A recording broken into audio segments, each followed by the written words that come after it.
লাইলাতুল কদর কোরআন নাজিল হয়েছে। আচ্ছা, লাইলাতুল কদর কোরআন নাজিল হলে লাইলাতুল কদরটা হচ্ছে কোন তারিখ হইতে পারে?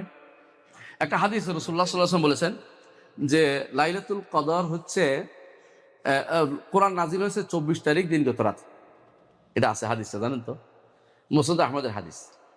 তো 24 তারিখ দিন গত হলে 25 রাত হয় না?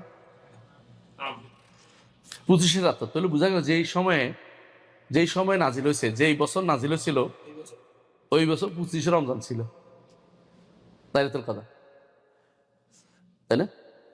স্পষ্ট বোঝা যাচ্ছে। এখানে এদিকে আমরা কিন্তু তাহমিল করিনি, এটা স্পষ্ট হাদিস বোঝা গেল। আল্লাহ এখান বলছে কি ইন্না আনজালনাহু ফি লাইলাতুল কদর। আবার অন্য হাদিসে রাসূল বলছেন যে কোরআন নাজিল হয়েছে 24 পার হওয়ার পরে, খালাত মিন রমাদান, 24 পার হওয়ার পরে হলো 25 রাত্রি। তাহলে আমরা আলহামদুলিল্লাহ বুঝে গেলাম যে 25 রাত্রিতে লাইলাতুল কদর ছিল এক সময়, তাই না? এটা বোঝা গেছে আলহামদুলিল্লাহ। তাহলে বোঝা গেল যে লাইলাতুল কদর এই এই এই মাসের এই 25 বা অন্য হাদিসে আসছে রাসূলুল্লাহ সাল্লাল্লাহু আলাইহি ওয়াসাল্লাম কি বলছেন, বেজর মাসগুলিতে খুঁজো, বেজর দিনগুলিতে খুঁজো, রাতগুলিতে খুঁজো। আবার রাসূলুল্লাহ সাল্লাল্লাহু আলাইহি ওয়াসাল্লাম বলছেন যে শেষ দশকে খুঁজো, এটাও আছে, এটাও আছে। এবং 27ও আসছে, 23ও আসছে, 25ও আসছে, 29ও আসছে। আমরা কেন অস্বীকার করছি না, কারণ এটা আসলেই বিশুদ্ধ মতে এটা কি হয়, চেঞ্জ হয়, এক এক বছর এক এক রাত্রিতে হয়। এবং আমি এটা বলি কারোর কারোর জোর করতেছি না, এটা হচ্ছে আমি এটা বিশ্বাস করি, এটা ব্যক্তিগতভাবে, যে এটা জোর বেজর মিলে হয়। মানে যেই রাত্রিতে হয় এরপরে জোরটা হয়, পরের জোরটা সব কথা বুঝেন কিনা। মানে এটা 24 ঘন্টা মিলে আসে, এর অর্থ হচ্ছে পরের দিনেরটাও ধরে, কারণ হচ্ছে এটা সিরিয়াল চলতেছে। কারণ আপনি দিন যদি শুরু হয়, দিনটা কোথাও যাইতে আরেকখানে যাইয়া রাত হয়ে গেছে না, রাত তো চলতেছে না রাতটা। এরা আমি মনে করি এটা পুরো একটা কন্টিনিউয়াস প্রসেস চলতেছে। এটা এক জায়গা না, কারণ হাদিস দ্বারা বোঝা যাচ্ছে যে নাজিল হয়, এর অর্থ হচ্ছে এটা ওই ফেরেশতারা নাজিল হতেই আছে, এলাকা ভিত্তিক পুরোটাই এটাকে পুরো এলাকায় কাভার করে, মানে পুরো পৃথিবীর প্রত্যেক জায়গার জন্য আল্লাহর পক্ষ থেকে ফেরেশতারা নাজিল হচ্ছে। কথা বুঝেন? শুধু এক জায়গায় নাজিল হচ্ছে বলতে পারবো না। আমি কি বলতে পারবো যে মক্কায় নাজিল আর কোথাও নাজিল বলতে পারবো না। সুতরাং বোঝা গেল যে এটা কন্টিনিউয়াস প্রসেস, পুরো 23, 24, 24, 25, 25, 26 এরকম এটা না, এই পুরোটাই 2টা দিন চলবে একসাথে। এটা আমি মনে করি ব্যক্তিগতভাবে। কারো জোর করছি না, নিতে পারেন নাও নিতে পারেন, বিরোধিতা করেন না দয়া করে। কারণ আমি বলতেছি কি জন্য আমার কাছে এটা এরকম মনে হচ্ছে, কারণ আমি একটা উদাহরণ দিই। শেখ আলবানী রহমতুল্লাহ আলাই, তিনি এই ঘটনাটা, আমি ওনার পক্ষেরই মত বলতেছি কেন, ওনার মেয়ের বিয়ে হয়েছে জিদ্দাতে, উনি তখন ইয়াতে এই জর্দানে। তো উনি বলতেছেন যে আমার মেয়ে আমার ফোন দিয়ে বলতেছে, বাবা আজকে রাতটা মনে হয় লাইলাতুল কদর। কেন? আমার কাছে মনে হচ্ছে আকাশ দেখে ইয়া নাই, সুন্দর পরিচ্ছন্ন আলামতগুলি আমার কাছে স্পষ্ট মনে হচ্ছে। আমি ওর কথা শুনে বেরোইলাম, বেরোয় দেখি যে আমার কাছে মনে হয়নি। আমি বেরোয় আসলাম যে আমার কাছে মনে হচ্ছে না। পরের দিন আমি দেখলাম যে আমার এখানে মনে হচ্ছে, ওরে ফোন দিলাম, আমার এখানে মনে হচ্ছে না। বোঝা গেল যে এটা ওই 2 দিন ব্যাপী পার হচ্ছে এটা। উনি এটা বলতেছেন যে তাহলে বোঝা গেল যে কখনো কখনো এটা কি হয়, মানে এটা কন্টিনিউয়াস লম্বা টাইম মিলে লাইলাতুল কদর হয়। এটা অসম্ভব কিছু না। আমার রব্বুল আলামিন সবাইকেই শামিল করতে চান, প্রত্যেকে দোয়া করে, বা পৃথিবীর প্রত্যেকেই দোয়া করে। এবং এটা 1 দিনের 2 দিনের বাইরে চলে যাবে না, মানে যেখান দিয়ে হোক একসাথে পৃথিবীতে এক এক রেখার এই পাশে আছে সোমবার, এই পাশে মঙ্গলবার, কিন্তু 3 দিন হয় না তো। মানে আপনি ঘুরে ফিরে দেখবেন যে একটার ভিতরে সব চলে আসছে, কিন্তু আপনি এটার ভিতরে বাইরে নেওয়ার কোনো দরকার নেই। এটা যদি শুনে আমাদের যারা গ্লোবাল যারা মানে, ওরা আমার লাঠি লিয়ে আইবে। তবে এরা এই বেটা আমাদের যত শেষ করে দিছে, কালচারে যদি শেষ করে দিছে। কিন্তু এটা আমার শেখের কথা আমি আলোচনা করছি, শেখুল আলবানী রহমতুল্লাহ আলী, ওনার বক্তব্য এটা ছিল যে ওনার মেয়ের কথা শুনে আমি বুঝছি যে এটা এই রাত্রি না। তবে আমার কাছে মনে হচ্ছে যে এই জন্য উনি বলছেন এটা, যে এটা আসলে পর পর হতে পারে, একসাথে 2 দিনে মিলে হতে পারে। কারণ পরের দিন আমার এরকম এরকম সম্ভাবনা আছে, যেটা আমাকে বলতে পারে যে একই টাইমে লম্বা টাইম হতে পারে। এটা একই দিন একই বছরে লম্বা টাইম নিয়ে হতে পারে এটা। আরেকটা কারণ হচ্ছে দেখেন, ফেরেশতারা নাজিল হয় না? কে নাজিল হয়? জিবরিল এবং ফেরেশতারা। এবং হাদিসে রাসূলুল্লাহ সাল্লাল্লাহু আলাইহি ওয়াসাল্লাম বলেছেন যে পৃথিবীর মধ্যে এত বেশি পরিমাণে ফেরেশতা নাজিল হয় যে পা রাখার মতো স্থান এত কম হয় না। মানে ফেরেশতা, আল্লাহ ফেরেশতা অনেক বেশি। ওমা ইয়ালামু জুনুদা রাব্বিকা ইল্লাহু, আল্লাহ ফেরেশতার সংখ্যা তো আল্লাহ ছাড়া কেউ জানে না কত বেশি। আকাশের এমন কোনো জায়গা নেই যেখানে কোনো ফেরেশতা হয় রুকুতে নয় সিজদাতে আছে। বুঝেন না কথা? হাদিসে এভাবে আছে। এর অর্থ হচ্ছে আকাশ কত বড়, পৃথিবী সবটা, যত পৃথিবী হয়েছে, যত কিছু আবিষ্কার হচ্ছে সবগুলি আকাশের নিচে। যত বিলিয়ন বিলিয়ন পৃথিবী এখন মানুষ আবিষ্কার করতেছে না, এগুলি সব আকাশের নিচে। এই ভরা আকাশের উপরে ফেরেশতাদের সংখ্যা যদি এত বেশি হয়, তাহলে আপনার এখন চিন্তা করতে হবে ফেরেশতার সংখ্যা কত। এরা যারা নাজিল হয়, তানাজ্জালুল মালাইকাতু ওয়ার রূহু ফিহা বিইذনি রাব্বিহিম মিন কুল্লি আমর সালামুন হিয়া হাত্তা মাতলাইল ফজর। এর অর্থ হচ্ছে এটা যেখানে যেখানে ফজর আসবে সেখান পর্যন্ত সেটা থাকবে। তো সালাম শুরু হইতেছে ফজর শেষ পর্যন্ত। ফজর কতক্ষণ পর্যন্ত শেষ হবে এটা তো আমরা জানি না, পুরো এলাকার ভিত্তিক এলাকা পুরোটা হতে পারে। যারা এখন এটা নিয়ে তর্ক ভিতরে করবে যে কোন এলাকা ধরবেন কোন এলাকা ধরবেন, এটা নিজেরাই বিপদে আছে, আমরা এই বিপদে নাই। কারণ আমাদের নিকট এটা লম্বা হতে পারে। আলহামদুলিল্লাহ আল্লাহ তাআলা প্রত্যেক এলাকার জন্যই কি করতে পারে, আমাদের জন্য ভিন্ন ভিন্নভাবে তৈরি করে দিচ্ছেন। এই এলাকার এই লোকদের জন্য এই নীতি, এটার জন্য এই নীতি। সমস্যা কি? আমাদের জন্য কোনো সমস্যা নেই, আমাদের কাছে এটা সহজ যে আল্লাহ তাআলার জন্য মাযালিকা আল্লাহ আজিজ। এই তো আমি আমার জায়গায় তালাশ করবো, আমি কি সৌদি আরবে তালাশ করতে হবে? আমি যেখানে সেখানে শেষ দশকে নিঃসন্দেহে এটাই তো বলছি, আগে তো যাওয়া যাবে না। শেষ দশক আমি এটাই তো বলছি, মানে আপনি 23-এই খুঁজবেন, কিন্তু এটা বললেন না সৌদি আরবের 23 হইতে হবে না, ওই 23-এর পর যদি কন্টিনিউয়াস প্রসেস। এই সময় আমি আমার এলাকায় আমি খুঁজবো, এই নয় যে আমি সৌদি আরব যাই খুঁজে আসতে হবে। তাহলে ভুল করতেছেন আপনি, বুঝেন না কথাটা? লা ইউকাল্লিফুল্লাহু নাফসান ইল্লা উসআহা, আল্লাহ কাউকে কষ্ট দেন না। আমি যেখানে আছি এখান থেকে আমার ঠিক ফজরের আগ পর্যন্ত আমি দোয়া করতে থাকবো, কোনো সমস্যা নেই আমার। আপনি এটা বললেন না যে সৌদি আরব তো হারিয়ে গেছে, আমার তো বোধহয় শেষ হয়ে গেছে। না, আমার শেষ হয়নি, আমারটা রয়েছে এখনো, আমার সওয়াল সময় রয়ে গেছে এখনো। কথা বুঝেন কিনা?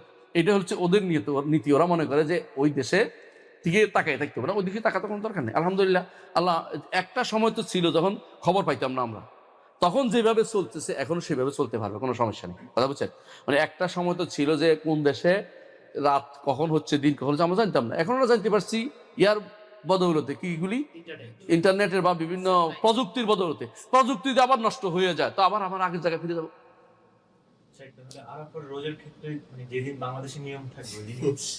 সমস্যা হচ্ছে আরাফার রোজা, এটা 9 তারিখের রোজা হইতো, আরাফাত এক জায়গায়, পার্থক্য এখানে আর কিছু না। আগে যারা আরাফাত দিন জানতে পারতো, হ্যাঁ ওরা করতো, তো আমরা নিশ্চিত করতে, ওরা তো করতো, কিন্তু ওরা তো আরাফা জানতে পারতো না বলেই। এখন যারা আরাফা জানতে পারে তো করতে বদলাইতে পারবেন, আরাফা তো নির্ধারিত হয়ে গেছে, কিন্তু আমাদের তো এটা জানার কোনো সুযোগ নেই যে কোন দিন হচ্ছে। এটা তো চলতেছে কন্টিনিউয়াস। না গায়েব থাকে, কোরআনে আয়াত কিন্তু গায়েব মাতৃগর্ভে কোন সন্তান সেটা বলে নাই, মাহফিল আরহাম বলছে। পার্থক্য শব্দটা সুবহানাল্লাহ। আল্লাহ কোরআনকে যারা গবেষণা করে তারা বুঝতে পারবে কোরআন কি বলছে। ওয়ালো মাহফিল আরহাম, আল্লাহ জানে রেহামে কি আছে। খেয়াল করেন, রেহামে কি আছে কথাটা নিয়ে আমাদের বড় সমস্যা হচ্ছে। অনেকে মনে করে রেহামে ছেলে আছে না মেয়ে আছে বলছে, আল্লাহ কিন্তু এটা বলে নাই। রেহামে কি আছে এটা অর্থ অনেক গভীর। আমাদের শেখ মোহাম্মদ সালেহ সাইমিন বলতেছে যে এটার অর্থ শুধুমাত্র এটা নয় যে রেহামের মধ্যে ছেলে না মেয়ে, এটা বলে নাই। তাহলে ছেলে মেয়ের বিষয়টা তো ফেরেশতাও জানতো, জানি তো। গায়েব কোনটার নাম? গায়েব মতলাক নাম। মতলাক বুঝেননি? যেটা আপেক্ষিক নয়। আপনি অস্ট্রেলিয়া গেছেন, অস্ট্রেলিয়া আপনার কাছে কিন্তু গায়েব, সত্য কিনা? কিন্তু যে গেছে তার কাছে গায়েব। আপেক্ষিক গায়েব কিন্তু গায়েব না। আপেক্ষিক গায়েব হচ্ছে ব্যক্তির কাছে গায়েব, কথা বুঝছেন? কিন্তু মূল গায়েব যেটা এটা হচ্ছে এই বাচ্চা লেখার আগে, পেটের ভিতরে যাওয়ার আগ পর্যন্ত কেউ জানে না পেটে কি হবে। এই বেটির বাচ্চা হবে কি হবে না আমি জানি, কেউ বলতে পারবে না। এটা বলছে, কথা বুঝছেন? আপনি যতই কান্নাকাটি করেন না কেন, বাচ্চা বিয়ে শাদীর আগে বলতে পারে না যে এটা বাচ্চা হবে কি হবে না, এটা বলা যায় না। পরে বলতে পারে যেটা কাজে করবে কি করবে না, তখন বিভিন্ন রকম মাসলা মাসলা বোঝার চেষ্টা করে। এর আগে বোঝার কোনো উপায় নেই, নইলে তো মানে বিয়ে করতে না, কোথায় তো বাচ্চা কাচ্চা হবে না, বিয়ে করবো না। কথা বুঝেন না আপনি?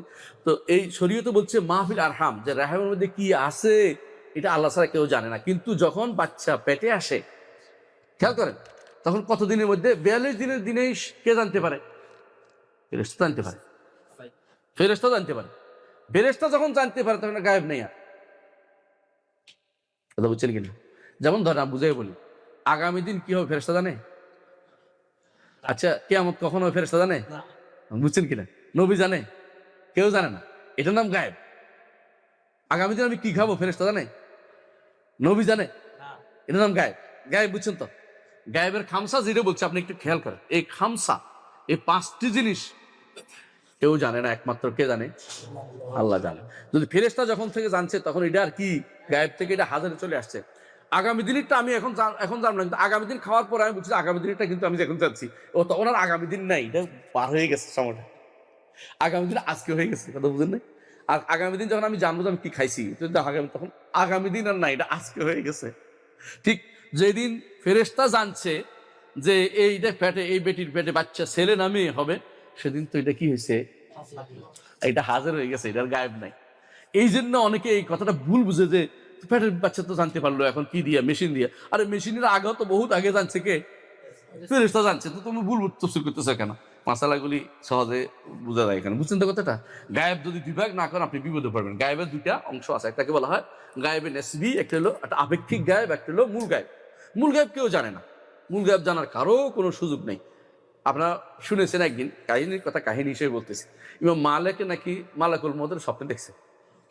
স্বপ্নে বলছে যে আমি কি মদিনায় মরতে পারবো? উনি মদিনা থেকে বেরোতেন না কোনোদিনই। কেন? রাসূলুল্লাহ সাল্লাল্লাহু আলাইহি ওয়াসাল্লাম একটা হাদিস দিলেন, তিনি বলছেন যে ব্যক্তি সামর্থ্য মানে ইস্তাতা, যে পারে, যে পারে মদিনা মসজিদ মদিনা পারে, কারণ আমি মদিনার জন্য কি সুপারিশ করতে, তিনি মদিনাতে বেরোতেন না। তো না, এটা ইচ্ছা কি ইচ্ছা আল্লাহ জানে, আমি কিন্তু মালিকের দেখি নাই, বলতে পারবো না। তো বলতেছে উনি কি স্বপ্ন দেখছে যে আমি কি মদিনায় মরতে পারবো? তো মালাকুল মউত গিয়ে এমনি দিছে, বুঝছেন নি?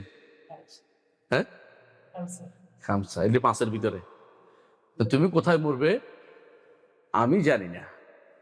এখন যে কেউ বলে দড়ি আইনে ওরা মাইরা বলবো এখানে মরবি, মরার পরে বুঝতে পারছে, মরা কিন্তু বলতে পারে নাই। এমন সময় আছে, এমনও আছে তো যারা অনেকের মাইরে ফেলবো বলছে, কিছুক্ষণ পর দেখে যে সে কি হয়েছে, সংসদে চলে গেছে।